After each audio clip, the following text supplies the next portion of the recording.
All right, everybody, I got a guest on with me. We'll just go with his first name for now, Phil. And he is an investor in Tezos. And we'd had a conversation recently about whether Cliff High's, Tezos going to below ICO price thing really mattered as far as where the price is going to go, what he thinks it may go in the future. And are we talking the price of Bitcoin or Tezos at a US dollar value? Because if we're looking at it in Bitcoin value at the time versus right now, it actually has gone below the ICO price in terms of Bitcoin, and they did allow Bitcoin to be used to purchase Tezos. So let's let's chat about that a little bit. What give me the numbers again we were just talking about. Yeah. Satoshis. Yeah. So Satoshi. So it was starting. It lasted about 2 weeks. The ICO last year, and it started at 16,667. So you had 6,000 Tez for one Bitcoin, and it dropped down to 5,000 Tez for one Bitcoin at the very end, which translates to 20,000 Satoshis for one Tez. And right now, so about a month ago, it dropped down to 18,500 or just below 19,000 Satoshis.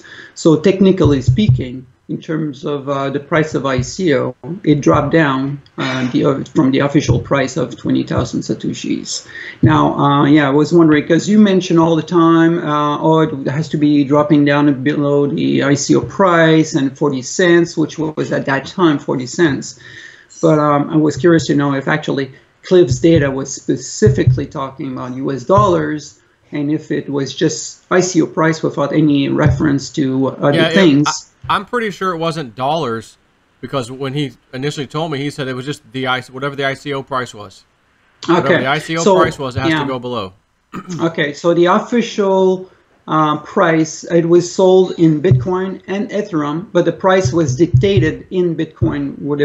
They were specifically saying it's 5,000 Satoshi, 5,000 Tez for one Bitcoin.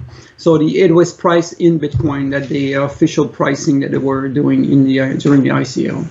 Okay, excellent. So you were an investor early on? Yes, I started during the initial phase and during the ICO. And one of the things that made me interested in that is initially was the interest from Tim Draper. You know Tim Draper, right? Yep. And so it was really that triggered me to, okay, let's take a look at that a little bit more in details. I read through all the paperwork, and I found it interesting. And since then, I went through quite more information about that, and it's quite interesting. In fact, one of the things that I found that is missing is some documentation, a little bit more for everybody. So as part of the project, I started writing a book on Tezos, Essential Tezos, or something like that. We haven't come up with the title yet. And it's actually on Google Drive, so people can actually have access to it as I'm writing it, which is still a draft. Okay. And I think you sent me that link, right? I'm pretty sure you sent me the Google Drive link. I'll make sure. I think I did, but I'll send it to you. Yeah. Then I just can share it with anyone that wants to see it, right? Yep. I have the preface, chapter 1, 2, and I'm right now in chapter 3, which is talking about the baking process and how it's a proof of stake. And one of the things also that made me gain my interest in that is my early passion for investment was actually in terms of real estate. And the real thing why is the interest in terms of real estate is that you keep the asset, and the asset is bringing you cash flow, passive income. And so you don't sell. You don't sell your real estate. You just hold it for many years, and at every month it keeps bringing you cash flow. And that's really true wealth. You don't sell any other thing. You keep your chickens. You just get the eggs. Right. And with Tezos, well, Bitcoin, it's very much like Bitcoin mining. You really need to. With gold mining and Bitcoin mining, there's very similar relationship in terms of the energy you have to put in. Heavy oil for gold mining, while heavy electricity for Bitcoin mining. While with Tezos, the energy is much more minimized. Someone can run it a simple node, a simple bandwidth, just 8 megabyte of RAM, and they can get going. Where you actually need an investment is actually in Tez itself, in the currency Tezos, and which brings a perspective of, again, the passive income, because then you're getting Tez on a yearly rate, on a cycle base, basically.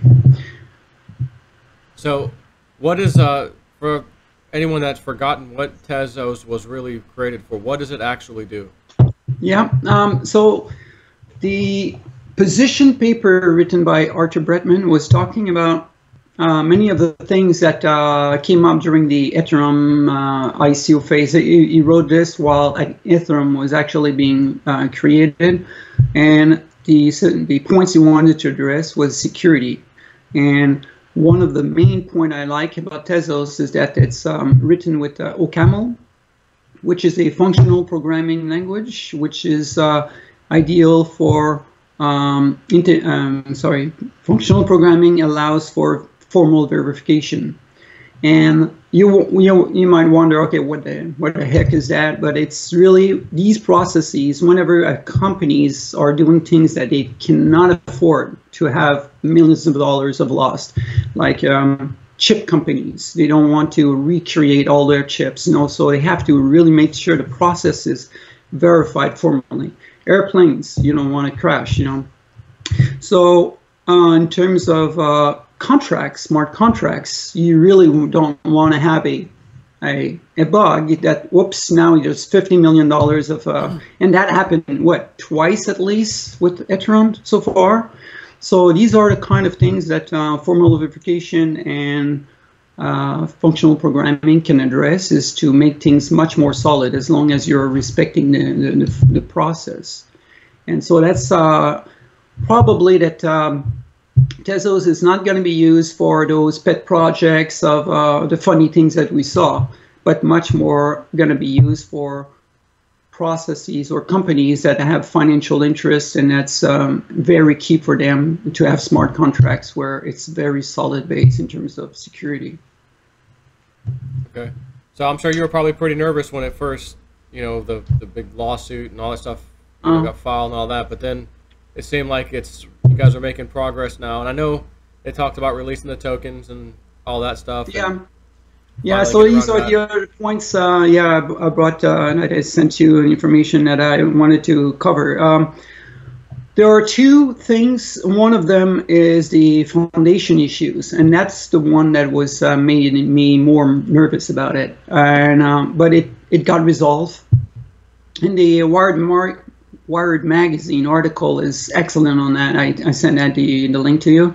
It really provides the complete details of all. This whole thing was resolved, and it's basically the community that resolved it to replace basically the existing structure of the foundation. And they only had 3 board members initially. Now they replaced that with 7 or 8. I can't remember, 7 or 11. But the other thing is the ongoing lawsuit, but that I see this not much of an issue.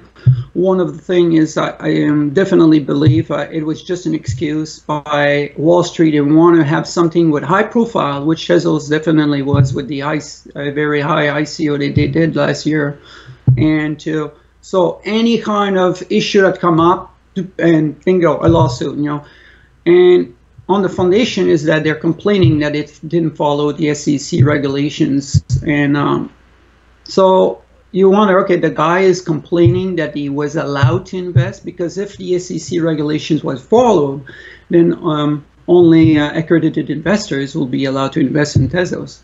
Right. So what? So the guy who's suing, is he suing because he's pissed off that he was allowed to invest? So what's the point?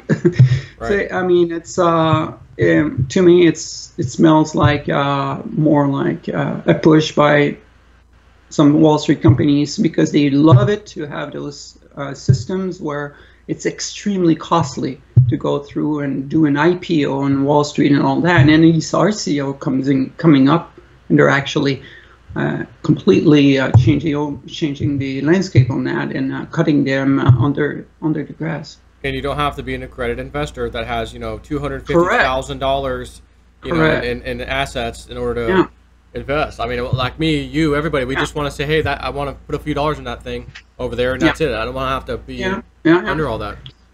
And you just imagine Facebook, you know, when it became an IPO and all that, it was now a big fat company in terms of it was an IPO price. Now suddenly everybody else could finally get into this thing.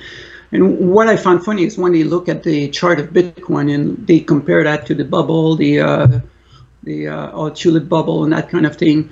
But if you look at the price of Facebook from the time when they only had 100 subscribers to Facebook, you know, 100 people connected. You know, when they started at Harvard, I think was the first place.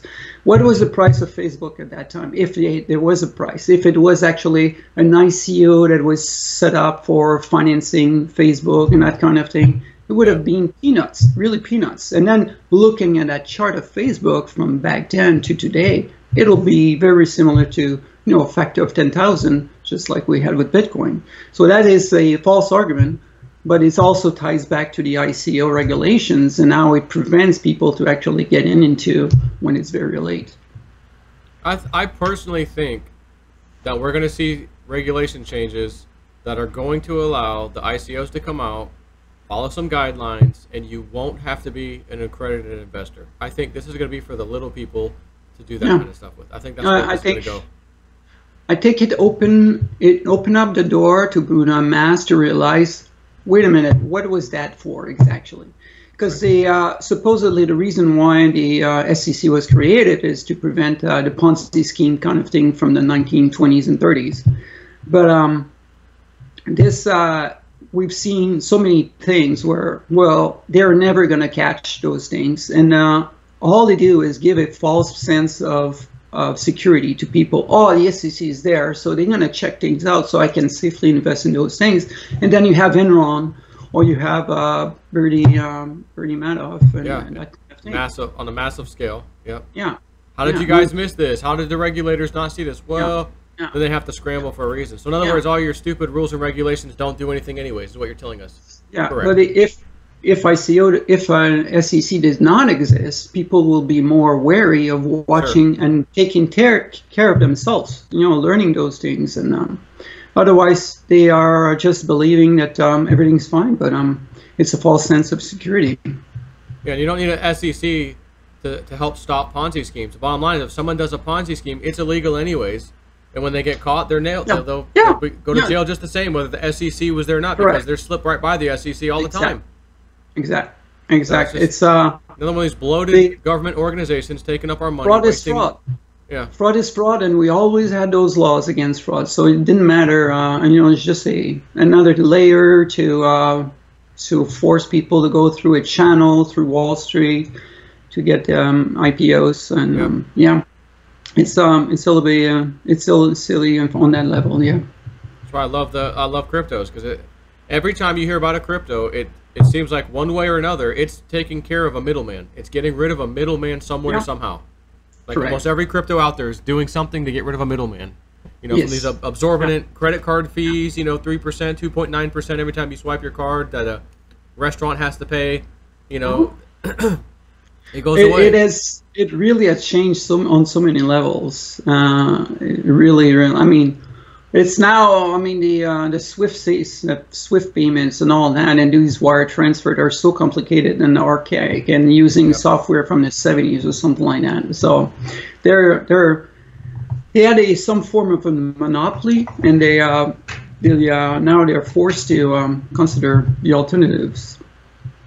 And there's another thing I want to address is what is funny is that EOS has so much press, and it's in the top 5, and there's something. Okay, one of the attractive point of EOS is the high amount of transaction that is possible. But that's at the cost of having to deal with a very concentrated few nodes that are actually, so it's like at the cost of loss of decentralization, as a part of it. Somewhat centralized. Yeah, well, Tezos is really focused on, now we're gonna have the same mechanism as Bitcoin in terms of those restrictions. So we're focusing mostly on decentralization. And so that's why they have those, the proof of stake with where everybody can participate. Now you might say, okay, well, it needs you need to have one role to be able to participate in the baking. It's actually Bitcoin Tezos baking rather than Bitcoin mining. The term baking, I guess that's because it's a French project. So someone might say, well, 10,000 Tez, that's a lot, but you can participate still with just 100 Tez, because then what you do is delegate to one of those baking services, just like ours at ICO. And so then with that, you're able to participate, and you don't need to run a node. But the thing is, with the amount of Tez that exists out there, you can be multiple nodes. I think in terms of the amount of nodes that are actively baking is in 300 now or something like that. I haven't looked, but it's quite impressive, and it's growing. So on that aspect, it's really focusing on the decentralization. There's only 40 transactions per second for Tezos, but again, the fact that we have smart contracts and they'll have formal verification. There are some people that are thinking about how we could have a Lightning Network kind of style, but to which point Tezos will be used for buying coffees, I'm not sure. Again, I think there's really a nice aspect of the smart contract for serious project, for financial perspective. So on that level, just on that level alone, I think it has the prospect of moving into the top 5 just on that. Wow. So you're pretty convinced then, huh? Yeah, well, look at the, for writing the book, learning a little bit more what is functional programming and exactly how does that make things easier. And if you were to describe someone what this function is supposed to do, for example, for Fibonacci numbers, it's the whenever Fibonacci, the 5th Fibonacci number is the sum of the 4th Fibonacci number in the list and the 3rd, so basically the 2 prior. And that's, if you use that in terms of functional programming, you'll use recursive functional recursive functions. And it's basically you're translating what I just described in terms of function. So it's much more easier to verify. Is it doing exactly what we just talked about or what we intend to? There's no external variable. When you call a function, it will always, with the same parameters, return the same value. While if you do that in C, depending on excess static variables or some external dependencies or a database lookup or that kind of thing, it might actually return something else. While with functional programming, they'll supply parameters, set of parameter, and also a function as another object, which will take care of those parameters in some way. So it's always based on functionality. So that's the reason why it's so much easier for them, for high process like airplane companies and so on, to validate that what is going to be doing and no major issues. Okay.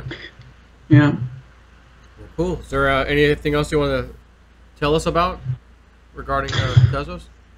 Well, I think that's the major elements, and if people want to understand a little bit more, I invite them to take a look at the link that you all have below the book. Again, this book is eventually going to be reassembled, and it'll be in soft book, paperback, as well as in PDF format, and it will basically explain all the essentials, how it works, and so on, for anyone to actually starting from scratch or with a Bitcoin background. to understand all the elements. I cover a little bit of history and so on. Okay. Well, cool. Glad we finally got to meet up and chat today, because we had to put it off a couple times to make it work. Or I did. I should say I did to make it work. So, all right. Well, if any interesting, news comes about Tezos, send me an email. Let me know. I'll chat about it. If we need to do another Skype or something, who knows? We'll do another Skype. But I'll put those links up. I know I have the book link and stuff. So if anything else, you can just email me or whatever, and I'll put it up on before the video goes live. All right. Thanks for coming on, man. Take care. Take care. Bye. See you later.